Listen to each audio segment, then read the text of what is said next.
체스에서 틸팅이란 무엇일까? 한 판의 게임이 아니라 인생 전체가 틸팅의 연속이라면?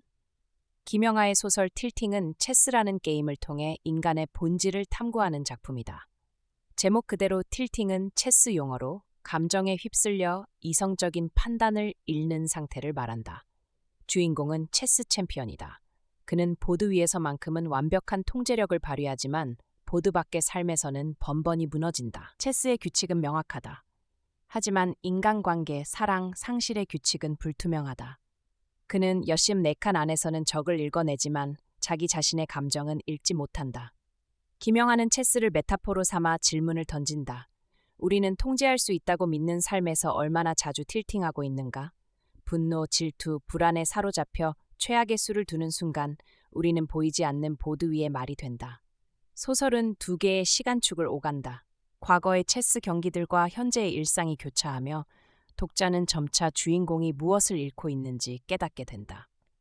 그가 보드 위에서 이기고 있을 때 삶에서는 이미 지나고 있었다는 사실을. 체스 그랜드 마스터들은 말한다. 가장 위험한 순간은 이기고 있다고 느낄 때라고.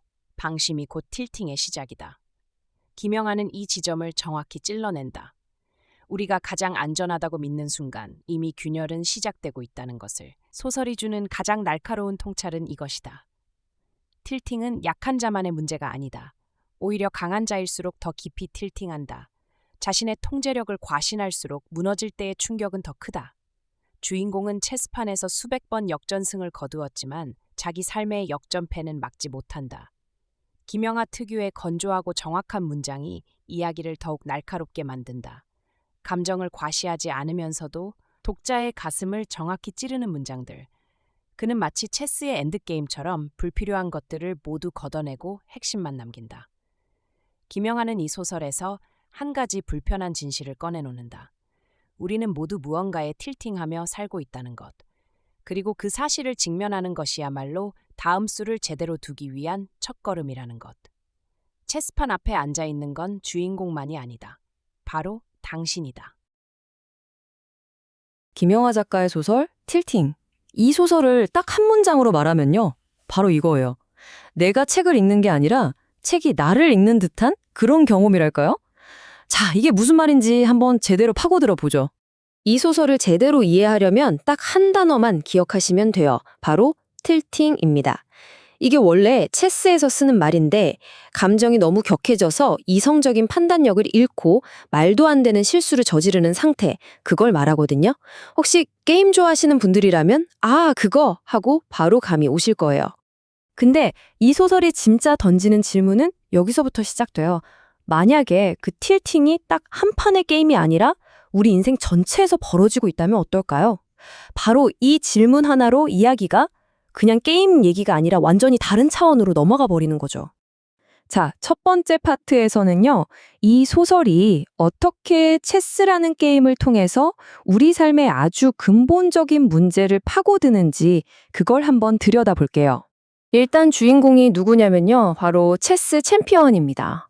와, 정말 누구보다도 냉철하고 이성적이고 모든 수를 다 계산하는 그런 사람이죠. 근데 진짜 아이러니한 건 뭐냐면요. 64칸짜리 이 체스판 위에서는 완벽한 지배자인데 그 판만 벗어나면, 그러니까 우리 현실에서는요, 완전 속수무책으로 무너지는 초짜에 불과하다는 거예요. 자, 이제 두 번째 파트, 2개의 전장입니다. 여기서부터는 주인공이 어떻게 이 완벽한 통제와 완전한 혼돈, 이 양극단의 세계를 동시에 살아가는지 한번 따라가 보겠습니다. 주인공의 삶이요, 정말 극과 극으로 나뉘어요. 체스판 위에서는 모든 변수를 통제하고 예측하잖아요. 근데 현실에서는 자기 감정 하나 제대로 컨트롤 못하고 계속 무너져 내립니다. 이 대비가 또 아주 기가 막히는데요. 체스는 규칙이 아주 명확하잖아요. 이기거나 지거나. 그런데 우리 삶은 어떤가요? 사랑, 관계, 상실, 이런 문제에 무슨 정해진 규칙이 있겠어요. 모든 게 애매하고 불투명하고. 그렇죠. 그리고 이 부분이 진짜 재밌는 포인트인데 체스판 건너편에 앉은 상대방의 심리나 다음 수는 귀신같이 읽어내거든요. 근데 정작 자기 마음속에서 뭐가 막 들끓고 있는지 그 감정의 파도는 전혀 못 읽는다는 거예요. 소설은 이런 극명한 대비를 보여주려고 과거에 막 잘 나가던 체스 경기 장면이랑 현재의 무너져 내리는 일상을 계속 번갈아가는 보여줘요. 그러다 보면 독자들은 딱 깨닫게 되는 거죠. 아, 이 사람이 체스판 위에서 화려하게 이기고 있을 때 사실은 인생에서는 이미 지고 있었구나. 자, 이제 세 번째 파트입니다. 여기서 이 소설의 가장 날카롭고 핵심적인 메시지, 바로 챔피언의 역설에 대해 이야기해 볼게요. 이게 정말 중요합니다. 이거 체스 고수들이 흔히 하는 말이래요. 가장 위험한 순간이 언제냐? 바로 아, 나 이제 이겼다 하고 느끼는 그 순간이라는 거예요. 결국 방심이 틸팅의 시작인 셈이죠. 근데 소설은 여기서 한 발짝 더 나아가요. 틸팅이라는 게 약한 사람한테만 오는 게 아니라는 거죠. 오히려 내가 강하다, 내가 다 안다 이렇게 믿을수록 더 깊고 더 치명적인 틸팅에 빠진다는 겁니다. 이게 바로 이 소설의 심장을 꿰뚫는 역설이에요. 그러니까 핵심은 이거예요.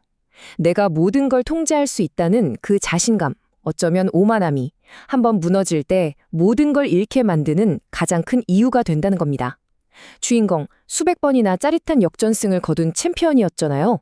근데 정작 자기 인생에서 당하는 역전패는 막지 못했어요. 그리고 이런 냉정한 진실을 김영하 작가 특유의 정말 건조하면서도 정교한 문체로 그려내요. 막 감정을 쏟아내는 게 아니라 마치 체스의 마지막 수순을 밟듯이 불필요한 건 싹 걷어내고 오직 핵심적인 상황이랑 심리만으로 독자의 전곡을 팍 찌르는 거죠. 자, 이제 마지막 파트입니다. 이 소설은 그냥 주인공 얘기로 끝나지 않아요. 이제 카메라를 우리 자신에게로 돌려볼 차례입니다. 김영하 작가는 이 소설을 통해서요, 우리한테 좀 불편한 신실 하나를 딱 마주하게 만들어요. 피하고 싶지만 꼭 봐야만 하는 그런 진실이요. 그게 뭐냐면 우리 모두가 인생의 어떤 부분에서 무언가에 대해 계속 틸팅하고 있다는 사실이에요. 뭐 분노든 불안이든 질투나 자만심 같은 거에 사로잡혀서 최악의 한 수를 두고 있는 게 과연 소설 속 주인공뿐일까요? 하지만 다행히도 소설은 그냥 절망에서 끝나지 않아요.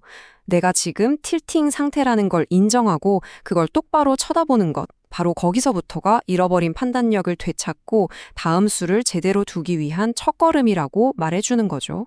결국 소설은 우리한테 이렇게 묻는 것 같아요. 체스판 앞에 앉아 있는 건 주인공만이 아니라고요. 바로 우리, 바로 당신이라고요. 자, 이제 당신 차례입니다. 당신의 다음 수는 무엇인가요?